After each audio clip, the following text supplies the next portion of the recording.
big brand estate agency versus small brand estate agency. Today, I'm joined by Simon Leadbetter, who used to be head of marketing for Countrywide, Knight Frank, Global, Fine & Country, and now is a consultant to many estate agents in marketing.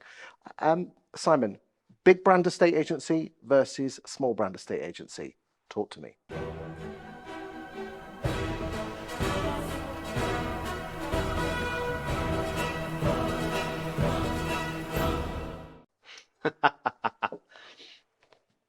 Are there any big brand estate agencies? That's one of the challenges the industry has. The largest brand in the UK, what's that, Purple Bricks, in terms of brand, about 2.6, 2.7% market share. Go to any other sector, big brand means 25% market share, 20% market share. Well, you've got your Connells, which are about 9 or 10%, but they have multiple brands. Multiple brands. And that, as far as the consumer is concerned, Connells and its various subsidiaries and the fact it owns Countrywide, which is where I used to work with 63, 64 brands, it's so fantastically fragmented. None of those brands have got a critical mass in the view of the customer. But I think from a big brand perspective, the big challenge that we have is while there's all these small brands, what you can see when you look at local data or specific demographic niches, so like the high end, there are big brands. So I did a whole concentration in the market. I was trying to understand estate agency more of how it worked and why it had the dynamics that it did. So while nationally, no brand really punches above that 3-4% market share, even if it's height, it's pomp. Purple Bricks was 4-5%, I think, and never quite broke through to that critical mass of having 10, 12, 13% that would define it as a big brand. So the challenge is that every brand, as I say, is small. But in reality, when you look at local markets or niche markets, you often find that you get bigger brands. So you get that magical figure, like in a local. I looked at 10. I looked at 10 localities where I've lived in my entire life, and the top 2 brands in all 10 of them have 30% market share. You look at the niche that is the prime, so the high-end estate agents. The top 2 brands have about 30% each. Now they have the critical mass that drives them forward in terms of people attention, them seeing experts. It's not necessarily about big brand or little brand, it's about being a targeted brand. If you know your target market, whether that be a locality or be that a demographic niche, say the high end, if you become known as the absolute expert in that field, either that be a geography or that being a demography, your brand will grow. What I saw from my time at Fine & Country is local independents punch absolutely above their weight rather than any of the corporate brands or any of the big brands. It's the locally owned independent. What Fine & Country has done, and some of the other brands, is where they fall down is when you get into some of the niches where the demographic more than the geography matters more. So most houses are average, because that's why they're average. So the local expert is the right person to deal with it, because they'll be an expert on most properties in the area. If you move out of that geography into a demographic niche of the high-end property, where it's not really competing with other local houses, it's competing with a much larger geographic spread of high-end houses, you want the expert in high-end properties.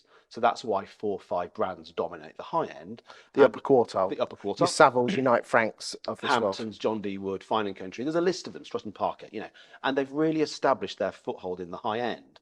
So when you've got a house above a certain level, an upper quartile house, you will go to that brand and you'll probably bring in the local expert. But what the high-end estate agent's able to show you is all the other high-end properties that they deal with. So houses like mine.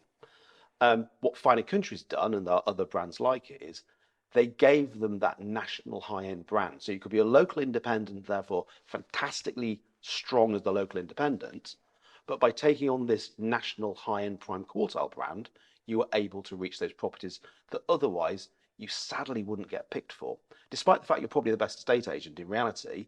So what you've combined there is the best estate agents are often the local independent or the niche specialist.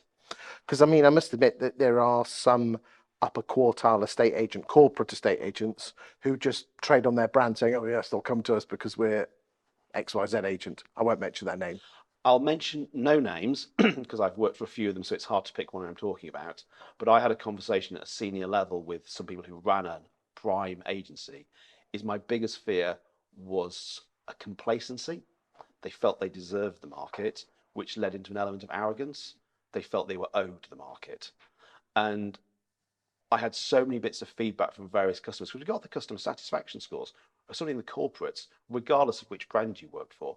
And some of the feedback was, I'm not quite sure why that person from that brand feels okay to speak to me like that.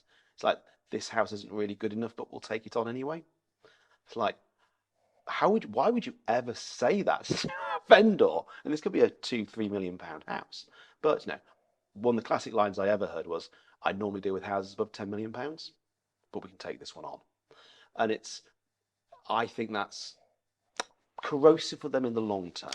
Do you think, I know you don't work for Fine & Country anymore, but do you think that's where they potentially have an advantage, is that they have the cut and thrust of an independent agent with a national big brand? So you get the best of both worlds. I would often describe it as the best of both worlds. You've got the entrepreneurial energy of someone who actually owns their own business. They've got to be the most driven, because that's how they succeed, is by being the most driven.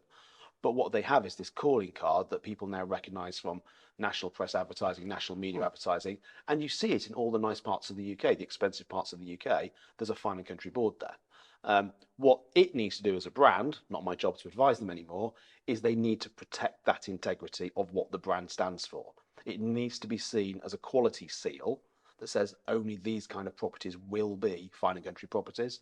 And sometimes across all the high-end brands, that gets compromised. And you see like a Savills board or a Knight Frank board outside a non-Knight Frank Savills house, and you're a bit of brand creep. That erodes what the brand stands for, and what those brands don't want to do is ever erode their position of that highly lucrative market.